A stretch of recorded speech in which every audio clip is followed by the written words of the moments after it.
ಭಾಳ ಮಜಾ ನಡೀತಾ ಇದೆ ಕಾಂಗ್ರೆಸ್ ಪಕ್ಷದಲ್ಲಿ, ಸರ್ಕಾರದಲ್ಲೂ ಕೂಡ.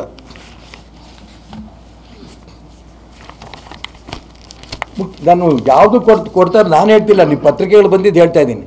ಯಾವುದು ಒಂದೇ ಒಂದು ಅಕ್ಷರ ಬೇರೆ ಹೇಳ್ತಿಲ್ಲ ನಾನು. ರಸಗೊಬ್ಬರ ಸಮಸ್ಯೆ ಪರಿಹಾರಕ್ಕೆ CM ಪತ್ರ ಕೇಂದ್ರಕ್ಕೆ. ಇಲ್ಲಿ ಮಾನ್ಯ ಮುಖ್ಯಮಂತ್ರಿ ಸಿದ್ದರಾಮಯ್ಯನವ್ರ ಫೋಟೋ. ಇದರ ಪಕ್ಕದಲ್ಲೇ ರಸಗೊಬ್ಬರ ಕೊರತೆ ಇಲ್ಲ. ಯಾರು? ಚಲುವರಾಯಸ್ವಾಮಿ. ಕೃಷಿ ಸಚಿವ ಸರ್ ಚಲುವರಾಯಸ್ವಾಮಿ ಅವರು ರಾಜ್ಯದಲ್ಲಿ ಯಾವುದೇ ಜಿಲ್ಲೆಯಲ್ಲೂ ರಸಗೊಬ್ಬರ ಕೊರತೆ ಇಲ್ಲ ಅಂತ ತಿಳಿಸಿದ್ದಾರೆ. ಯಾಕೆ ರಾಜಕೀಯ ಮಾಡ್ತೀರಿ? ಕೇಂದ್ರಕ್ಕೆ ಯಾಕೆ ಪತ್ರ ಬರೀತೀರಿ? ಆಡಳಿತ ಮಾಡೋಕ್ಕೆ ಆದರೆ ರೈತರ ಪರ ನಾವು ಇದೀವಿ ನಂಗಾದರೆ ನೀವು ಮಾಡಿ, ಎಲ್ಲ ಸುಮ್ಮನೆ ರಾಜೀನಾಮೆ ಕೊಟ್ಟು ಹೋಗಿ. ಇವರ ತಪ್ಪುಗಳೇನಿದೆ ಅದನ್ನು ತುಂಬೋದಕ್ಕೆ ಕೇಂದ್ರ ಸರ್ಕಾರ ಕಡೆ ತೋರಿಸೋದು. ಹೋಗಿ ಪತ್ರಿಕೆ ಓದೋರು ಬರೀ ಸಿದ್ದರಾಮಯ್ಯಂದು ಒಂದೇ ಸ್ಟೇಟ್ಮೆಂಟ್ ನಾವು ನೋಡಲ್ಲ, ಚಲುವರಾಯಸ್ವಾಮಿದು ಸ್ಟೇಟ್ಮೆಂಟ್ ನೋಡ್ತೀವಿ.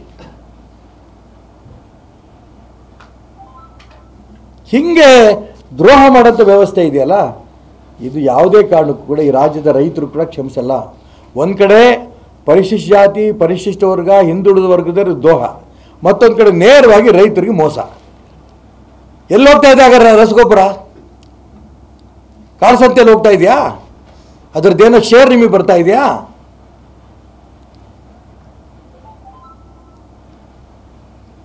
ಸರಿಯಾಗಿ ಮ್ಯಾನೇಜ್ ಮಾಡೋ ದಿಕ್ಕಿನಲ್ಲಿ ಕೇಂದ್ರ ಸರ್ಕಾರದ ಮಂತ್ರಿಗಳು ಹೇಳ್ತಿದ್ದಾರೆ, ನಿಮ್ಗೆ ಎಷ್ಟು ಬೇಕಾದ್ರೂ ನಾವು ರಸಗೊಬ್ಬರ ಕೊಡ್ತೀವಿ, ನಮ್ಮ ಹತ್ರ ಇದೆ. ಯಾಕೆ ಮುಂಚೆ ನೀವು ದಾಸ್ತಾನು ಮಾಡ್ಕೊಳ್ಳಲಿಲ್ಲ? ಯಾರು ಮುಖ್ಯಮಂತ್ರಿ ಆಗಬೇಕು ಅನ್ನೋದು ಬಡದಾಟ. ದೆಹಲಿಗೆ ದಿನ ಹೋಗೋದು ಬರೋದು. ಇದರಲ್ಲಿ ಇದೀರಿ ವಿನಃ ನೀವು ರೈತರ ಬಗ್ಗೆ ಕಾಳಜಿ ಇಲ್ಲ, ಹಿಂದುಳಿದವ್ರ ಬಗ್ಗೆ ಕಾಳಜಿ ಇಲ್ಲ, ಪರಿಶಿಷ್ಟ ಜಾತಿ ಪರಿಶಿಷ್ಟ ವರ್ಗ ಕಾಳಜಿ ಇಲ್ಲ. ನಿಮ್ಮ ಕುರ್ಚಿನೇ ನಿಮ್ಗೆ ಗಟ್ಟಿಯಾಗಿದೆ.